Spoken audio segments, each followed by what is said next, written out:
અહીં બાળકો બોલતા થઈ જાય છે. અનસીન અમદાવાદમાં આજે બતાવું એક એવું મંદિર જે સિદ્ધ શક્તિપીઠ છે, જ્યાં ગુપ્ત યંત્રની પૂજા થાય છે. જો કોઈના બાળકો બોલી ન શકતા હોય, તૂતડાતા હોય, અચકાતા હોય, તો અહીં બાધા રાખવાથી તેઓ સરળતાથી બોલતા થઈ જાય છે. અહીં ભક્તો ઘંટ, ચાંદીની જીભ, બોર ચડાવવાની માનતા રાખે છે. આ મંદિર છે તોતળા માતાજીનું મંદિર, જેમનું મૂળ નામ તો ત્વરિતા દેવી છે, જે કળિયુગમાં ત્વરિત ફળ આપનારા દેવી છે. અહીં જે ગુપ્ત યંત્રની પૂજા થાય છે તે એટલું ગુપ્ત છે કે તેનું ડ્રોઈંગ પણ અવેલેબલ નથી. માતાજીની મૂર્તિ જોશો તો એક એવા પ્રાણી પર બિરાજમાન છે જે પક્ષી પણ છે. તોતળા માતાનું આ મેન મંદિર છે, સિદ્ધ શક્તિપીઠ છે.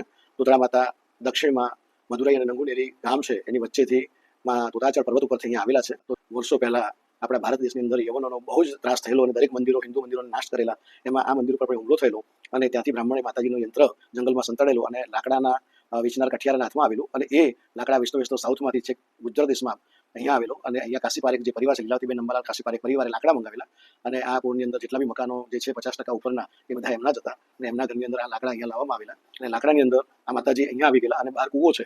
એ કૂવાની અંદર એક ભાગ એમનો ઉતરી ગયેલો, બીજો ભાગ એમના ઘરમાં લાકડાની અંદર જતો રહેલો અને ત્રીજો ભાગ જે માંડવીની પૂળમાં કંસારો છે એ લઈ ગયેલો. કાળક્રમે ત્રણેય ભાગ ભેગા થયા. કંસારા પાસેથી 5 સોના મોર આપીને માતાજીને અહીંયા લઈ આવેલા. આ માતાજીનું મેન યંત્ર છે, યંત્ર ઉપર પૂજા થાય છે, અતિગુપ્ત છે અને કોઈ પણ જગ્યાએ કોઈ શાસ્ત્રોની અંદર, વેદોની અંદર, પુરાણોની અંદર એનું ડ્રોઈંગ મળતું નથી. અગ્નિપુરાણની અંદર તોતળા માતાનું વર્ણન આખું કરેલું છે. બીજું નામ એમનું છે ત્વરિતા દેવી.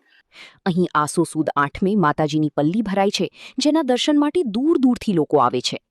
આ મંદિરની આવી તો અનેક ખાસિયતો છે, જેના માટે આ રીલ નાની પડે.